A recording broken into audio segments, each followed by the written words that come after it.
ఈ formula race మీద గౌరవ కేటీఆర్కి నోటీసులు ఇచ్చి మరి ఇప్పటికే సమాధానాలు చెప్పినప్పటికీ కూడా ఒక సిరీస్ లాగా మళ్ళీ కొనసాగిస్తూ మళ్ళీ పిలవడం జరుగుతూ ఉంది.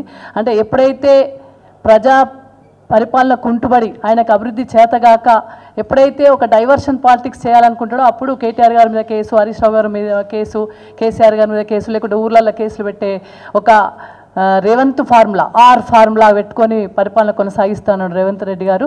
తెలంగాణ రాష్ట్రాన్ని సాధించి 10 సంవత్సరాలు అనేక అభివృద్ధి కార్యక్రమాలు చేపట్టిన గౌరవ కేసీఆర్ గారు మరి ఇంత మంచి తెలంగాణ రాష్ట్రాన్ని నెంబర్ 1గా రాష్ట్రంగా ఉంచితే ఈయన చిట్ట చివరి 29వ రాష్ట్రంగా అంటే చిట్ట చివరి లైన్లో పెట్టడానికి కుట్ర పన్నుతున్నట్టుగా కనబడతా ఉంది. అభివృద్ధి మొత్తం కుంటుబడింది. ప్రజా ప్రయోజనాలను దృష్టిలో పెట్టుకొని పరిపాలన కొనసాగించాలి. ఒక ప్రభుత్వము ప్రజలకు ఏ అవసరాలు కావాలి, ఎప్పుడు ఎటువంటి అవసరాలు తీర్చాలి, ప్రజలను ఏ విధంగా ఆదుకోవాలి, ఈ రాష్ట్రాన్ని ఏ విధంగా ముందుకు తీసుకెళ్లాలనే ఆలోచన ఉండాలి. కానీ రేవంత్ రెడ్డి గారికి మాత్రం ఎప్పుడు ప్రతిపక్షాలు ఏం చేస్తున్నాయి, ప్రతిపక్షాల మీద ఎట్లా కుట్ర పెట్టాలి, వాళ్ళ మీద ఎట్లా కేసులు పెట్టాలి, వాళ్ళని ఏ విధంగా అనగదొక్కాలి, ఇక్కడ అంటే ఓన్లీ కేవలం కక్ష సాధింపు చర్యలు మాత్రమే కొనసాగుతున్నట్టుగా మరి రేవంత్ పరిపాలన కొనసాగుతూ ఉంది. రైతు భరోసా లేదు, మహిళలకు 2500 రూపాయలు ఇస్తా అని చెప్పి మాయమాటలు చెప్పి ఇప్పుడు ఊర్లకు పోలేని పరిస్థితి వచ్చింది. మళ్ళీ ఎన్నికలు పెట్టాలని చెప్పేసి మళ్ళీ ఒక కుట్ర చేస్తూ ఉన్నారు. 42% బీసీలకు రిజర్వేషన్ ఇస్తా అన్నారు. అది కూడా దాని గురించి కూడా మాట్లాడడం లేదు. అది లేకుండానే ఎన్నికలకు పోతాను మళ్ళీ ఒక కుట్ర చేస్తూ ఉన్నారు. అంటే ఎప్పుడైతే ఒక అభివృద్ధి చేయాలని ప్రజలు కోరుకుంటారో, ఒక కార్యక్రమాన్ని నెరవేర్చాలని చెప్పేసి ప్రజలు కోరుకుంటున్నారో ఆ సందర్భంలో ఈయన దీన్ని డైవర్ట్ చేయడం కోసం ఈ ఫార్ములా రేస్ని ముందర తీసుకురావడం జరిగింది. ముఖ్యంగా నిజంగా కూడా నేతి బీరకాయలో నెయ్యి కోసం వెతికినట్టే ఈ అవినీతే లేదు, దీంట్లో అవినీతి అనేది జరగలేదు. ఒకటి హెచ్ఎండి అనేది స్వయం ప్రతిపత్తి గల సంస్థ, దాని నుండి డబ్బులు కేటీఆర్ గారు మంత్రిగా ఉన్నారు కాబట్టి డబ్బులు బ్యాంక్ టు బ్యాంక్ వెళ్ళినాయి. ఎక్కడ కూడా చిన్న ఒక్క పైసా ఒక్క రూపాయి కూడా అవినీతి లేదు. అయినప్పటికీ కూడా అవినీతి కోసం అవినీతి శాఖ వెతుకుతూ ఉంది. రేవంత్ గారు అజమాయిస్తూ ఉన్నారు. చట్టాన్ని చుట్టంగా చేసుకొని ఈ విధంగా నానా రకాల ఇబ్బందులు పెట్టడానికి కుట్ర చేస్తూ ఉన్నారు. అంటే ప్రజా పరిపాలన మీద దృష్టి పెట్టండి బాబు అని చెప్తే మంత్రులకు శృతి లేదు, ఆర్థిక వ్యవస్థ మీద పట్టు లేదు, అసలు పరిపాలన దక్షత లేదు, తెలంగాణ రాష్ట్రాన్ని ఏ విధంగా పరిపాలించాలనో ఒక్కరికి కూడా అవగాహన లేకుండా పోతూ ఉంది. శృతి లేకుండానే పోయింది. మంత్రికి శృతి లేదు, ఆర్థిక వ్యవస్థ మీద అవగాహన లేకుండా పోయింది. మరి అలాంటప్పుడు రాష్ట్రం ముందుకు ఎట్లా వెళ్తుంది? ఒక మంత్రి ఒకరు మాట్లాడుతున్నారు, ఒక మంత్రి దానికి వ్యతిరేకంగా మాట్లాడుతున్నారు. రెండు డిపార్ట్మెంట్ మధ్యలో సమన్వయం లేదు, మంత్రుల మధ్యలో సమన్వయం లేదు, ముఖ్యమంత్రికి మంత్రులకు సమన్వయం లేదు. అంటే అంత అస్తవ్యస్తంగా తయారైంది తెలంగాణ రాష్ట్ర పరిపాలన. ఆ పరిపాలనను కొనసాగించలేక అక్కడ మరి పరిపాలన కొనసాగించడానికి అవకాశం లేని పరిస్థితులు వాళ్ళే కల్పించుకొని మరి ప్రతిపక్షాల మీద కక్ష సాధింపు చర్యలు చేస్తున్నట్టుగా కనబడతా ఉంది. మీరు ఫార్ములా రేవంత్ ఫార్ములా తీసుకొచ్చి ఇట్లా ప్రతిపక్షాల మీద కక్షగట్టి సాధిస్తే మా దగ్గర ఫార్ములా ఉంది, కేసీఆర్ ఫార్ములా డెఫినెట్గా తిప్పి కొడతాం. మీరు ఎందుకంటే ఇంత మంచి కార్యక్రమాలు చేపట్టి ఒక మంచి రాష్ట్రంగా తీర్చిదిద్ది 29వ రాష్ట్రంగా వెలిసిన రాష్ట్రం నెంబర్ 1 స్టేజ్కి తీసుకొచ్చింది గౌరవ కేసీఆర్ గారు. ఆ కేసీఆర్ గారు మరి కాళేశ్వరం ప్రాజెక్టు కట్టి 20 లక్షల ఎకరాలకు నేరుగా నీళ్ళు ఇచ్చినప్పటికీ కూడా అక్కడ కూడా మరి 2 పిల్లర్లను పట్టుకొని కాళేశ్వరం ప్రాజెక్టే పనిచేస్తలేదు అన్నట్టుగా కేసీఆర్ గారి మీద మరి కమిషన్ దగ్గరికి అంత పెద్ద వ్యక్తిని 14 సంవత్సరాలు పోరాటం చేసి తెలంగాణ రాష్ట్రాన్ని సాధించి ప్రతిపక్షాల మీద ఎన్నడూ కూడా కక్ష సాధింపు చర్యలు చేయలే గౌరవ కేసీఆర్ గారు. 10 ఏళ్ళు పరిపాలనను మరి అభివృద్ధి దశలో నడిపించిండ్రు, తెలంగాణ రాష్ట్రాన్ని ముందంచలో ఉంచిండ్రు. అట్లాంటి వ్యక్తిని కమిషన్ దగ్గరికి పిలిపించి అవమానపరిచే విధంగా చేసి 2 పిల్లర్ల గురించి అంటే ఒక కాళేశ్వరం ప్రాజెక్ట్ అంటే ఒక పెద్ద వ్యవస్థ. నువ్వు గంధమల్లకు చెరువు కాడ ఇలాగ ఫౌండేషన్ వేసినావు కానీ ఆ గంధమల్లెలకు నీళ్ళు ఎట్లా వస్తాయో తెలిసి కూడా ఫౌండేషన్ వేసి కూడా కాళేశ్వరం ప్రాజెక్టు మీద బురద జల్లే కుట్రం చేసింది మీరు. కాబట్టి అంటే మీకు తెలిసి కూడా ప్రతిపక్షాల మీద కేవలం బురద జల్లే ప్రయత్నం, కక్షగట్టే ప్రయత్నం, ఏదో విధంగా వాళ్ళను కక్ష సాధింపు చర్యలు చేయాలని చెప్పి చేస్తున్నా కానీ తిప్పి కొడతాం. తప్పకుండా మా దగ్గర కూడా కేసీఆర్ ఫార్ములా ఉంది, ఫార్ములా ఉంది. నీ ఫార్ములాను ఈ రేసును ఇవన్నీ కూడా అధిగమించుకొని నిప్పులాగా తిరిగి వస్తారు. ఎన్ని కేసులు పెట్టుకున్నా భయపడాల్సిన అవసరం లేదు, భయపడం. 14 సంవత్సరాలు ఉద్యమంలో అనేక కేసులు, జైళ్ళు మాకేం కొత్త కాదు, అరెస్టులు కొత్త కాదు, ఇవన్నీ కూడా అధిగమిస్తాం. డెఫినెట్గా నిప్పులాగా బయటకు వస్తారు.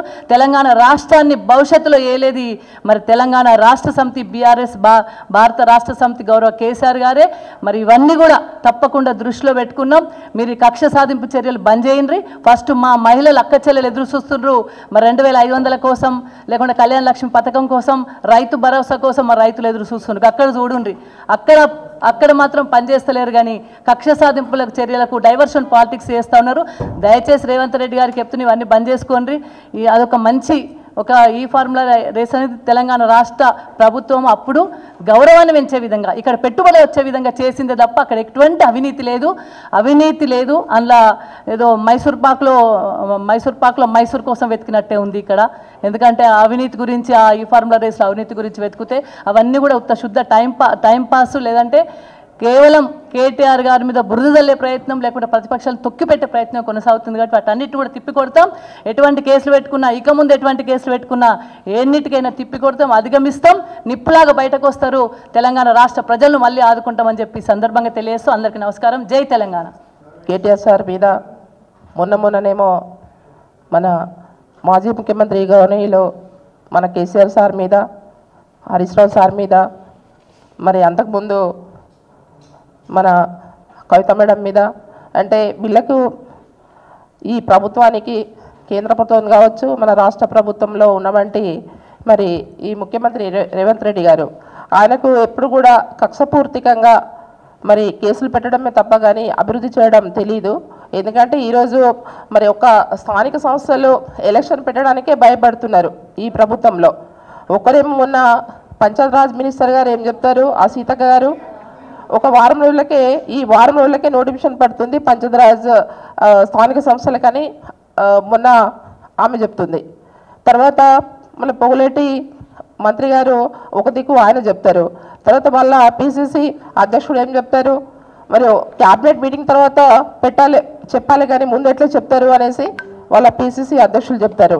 అంటే వాళ్ళకే ఒక మంత్రులు ఉండి కూడా మరి ఒకరొకరు కూడా కన్సల్ట్ లేకుండా మరి ఏం మాట్లాడతారో అర్థం కాని పరిస్థితిలో ఈరోజు ఈ ప్రభుత్వం ఉంది. రేవంత్ రెడ్డి గారు పరిపాలన ఈరోజు ముఖ్యమంత్రి గారిది ఉంది. కాబట్టి మేము ఏమంటున్నామంటే ఈరోజు కేటీఆర్ సార్ గారిని ఎంతో నీతిగా ఈరోజు కాళేశ్వరం ప్రాజెక్టులో అంత పెద్ద ప్రాజెక్టు ఇవాళ వాళ్ళు జాతీయ అవార్డు ఇచ్చేది పోయి మరి ఇవాళ కేసీఆర్ సార్ మీద మరి కమిషన్లో పిలుచుడు, అంత పెద్ద మనిషిని ఇవాళ తెలంగాణ రాష్ట్రాన్ని సాధించిన మనిషిని ఈరోజు ఒక పెద్ద మనిషి చూడకుండా మరి కేసీఆర్ గారు ముందుండి మరి తెలంగాణ రాష్ట్రాన్ని సాధించకుంటే మరి ముందుండి తెలంగాణ కోసం పోరాటం చేయకుండా తెలంగాణ వచ్చేదామని అడుగుతున్నాం. ఈరోజు తెలంగాణ రాష్ట్రం ఏర్పడితేనే కదా నువ్వు ఇవాళ మరి సీఎం అయ్యి ఇక్కడ కూర్చున్నావు. లేకుంటే మరి కేసీఆర్ గారు ఆ రోజు తెలంగాణ తేకుంటే నువ్వు సీఎం అయ్యేటివి అని మేము రేవంత్ రెడ్డి గారిని అడుగుతున్నాం సూటిగా.